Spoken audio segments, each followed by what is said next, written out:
नमस्कार. दिवाळीच्या या महानमंगल पर्वकाळामध्ये माझ्या हृदयापासून सर्व श्रोत्यांना, सर्व भाविकांना, प्रेम करणाऱ्यांना सर्वांना हृदयापासून खूप खूप खूप शुभेच्छा.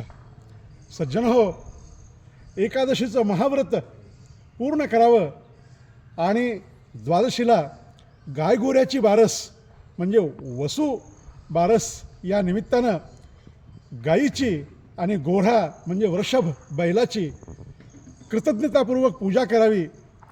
कारण माझा देश हा कृषीप्रधान आहे आणि माझी संस्कृती ही ऋषीप्रधान आहे. ऋषींनी कृषीचा हा जो समन्वय दीपावलीच्या निमित्तानं उभा केला आहे, त्या माझ्या शेतकऱ्यांना, कष्टकऱ्यांना, शेतात राबणाऱ्यांना आणि ती राबवणूक समृद्ध करणाऱ्या गाईला आणि गोऱ्ह्याला वंदन करून आमच्या दिवाळीला प्रारंभ होत असतो. त्याच्या दुसऱ्या दिवशी धनत्रयोदशी.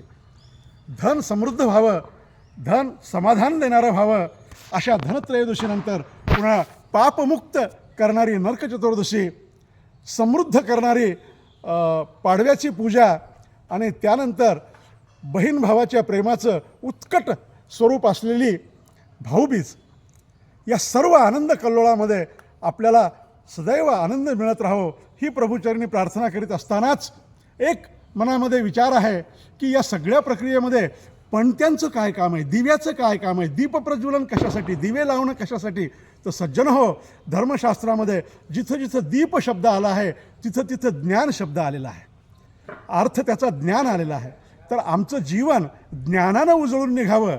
आणि परत एकदा सांगतो, ज्ञान म्हणजे केवळ माहिती नव्हे, तर ज्ञान म्हणजे माझं काय आहे आणि माझं काय नाही याची प्रचिती म्हणजे ज्ञान. अशी प्रचितीनं आपलं अलौकिक जीवन समृद्ध हो आणि धनधान्यानं आपलं लौकिक जीवन समृद्ध हो अशी दिवाळीच्या निमित्तानं प्रार्थना करून आपल्याला पुन्हा एकदा शुभेच्छा देतो. धन्यवाद. नमस्कार.